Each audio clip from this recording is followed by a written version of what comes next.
Hi everybody, thanks for watching. And a big hi from the state of Michigan, which is having winter and cold come early this year. Lots of snow everywhere.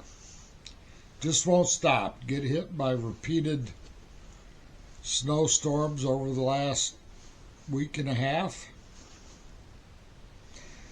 So I'm dressed for it. As you can see, I got my Carhartt coat on and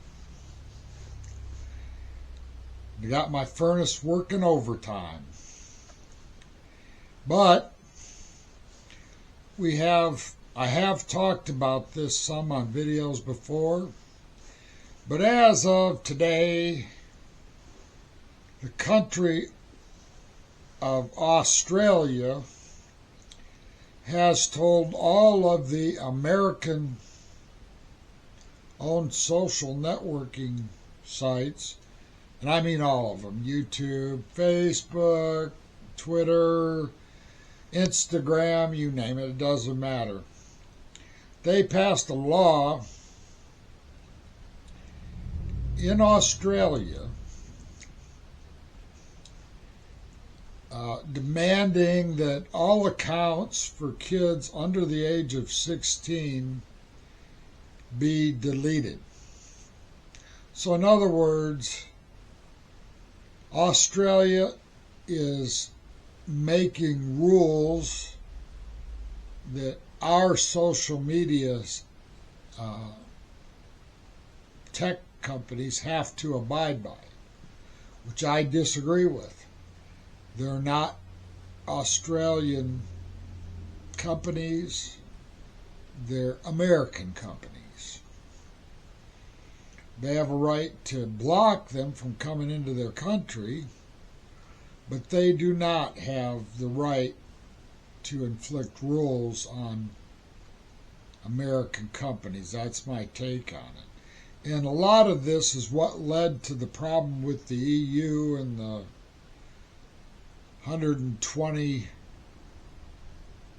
million euro fine they tried to put on X because they won't give them access to users' information, which is totally correct. And X is not a European company. So the EU is way over the line, just like Australia has. Look, if you don't want an American social media network in your country, block it. You know, like the Russians and the Chinese, you know, and some of the Muslim countries do. Just block it. That's it.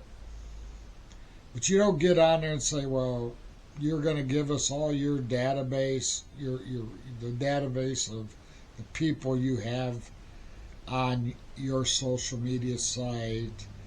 You don't find companies that are not in your country. I mean, if you don't want YouTube, block YouTube. Just like all the fascist countries do. Europe has been trying to do away with free speech for a long time, and they're using children for a reason for all this in Europe. But we now know that about 80% of the news that Europeans are getting now is coming from X, because you cannot trust their Pravda's West. There's no such thing as a free and independent media anymore anywhere in Europe. There never was in the UK. I lived there for 4 years, basically back in the 80s, and that the BBC and Channel 4 and stuff like that were just baked in propaganda networks. That's all they were. They were a socialist network for socialists by socialists. What do you think you get from a socialist news reporting agency. You get socialist news. You get socialist slants. The truth doesn't even come into it.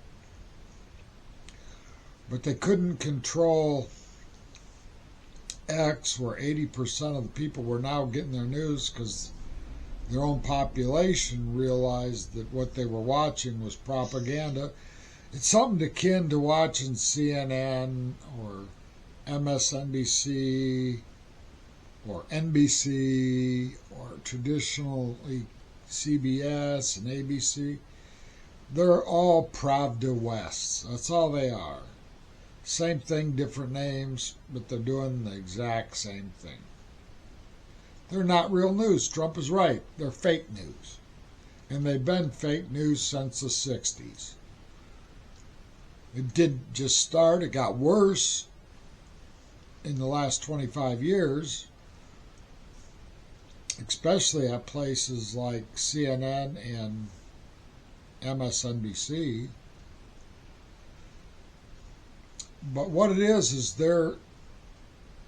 these foreign countries